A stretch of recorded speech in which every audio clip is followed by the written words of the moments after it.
আসসালামু আলাইকুম বন্ধুরা। আজ তৈরি করে দেখাবো খুবই মুখরোচক লাউ পাতার ভর্তা।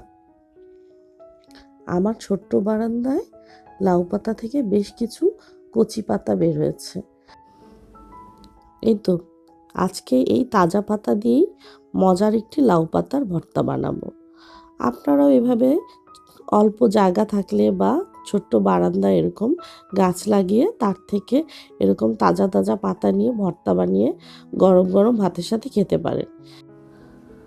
পাতাগুলো ভালো করে বেছে ধুয়ে আস্ত একটা রসুন আর 3-4 কোয়া কাঁচামরিচ দিয়ে আর সামান্য একটু পানি দিয়ে ঢাকনা দিয়ে ঢেকে সিদ্ধ হতে দিব, চুলার জালটা কমিয়ে।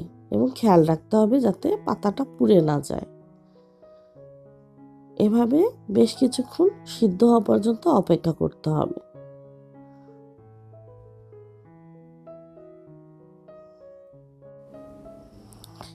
এই তো এদিকে আমি একটু তেলের মধ্যে শুকনো মরিচ মচমচা করে ভেজে নিয়েছি।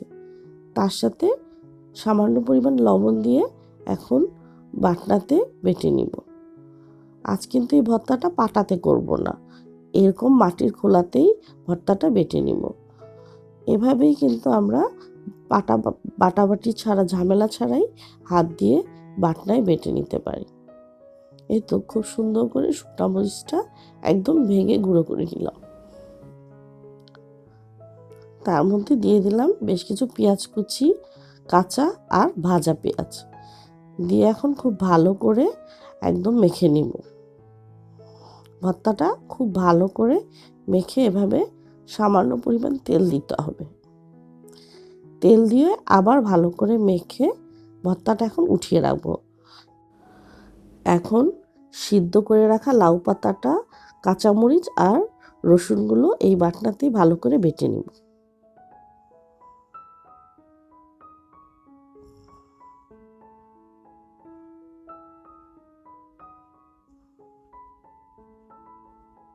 এই তো কাঁচামরিচ আর রসুনগুলো এখন খুব ভালো করে ডলে নিয়ে পেঁয়াজের সাথে,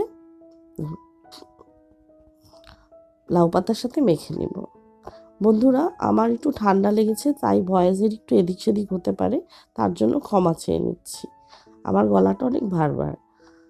এই তো বাটনা দিয়ে ভর্তাটা কিন্তু একদম মেখে নরম করে নিলাম। এখন তার সাথে মেখে রাখা পেঁয়াজ, কাঁচামরিচ মিশিয়ে নিলাম। হয়ে গেল সুস্বাদু লাউ পাতার ভর্তা।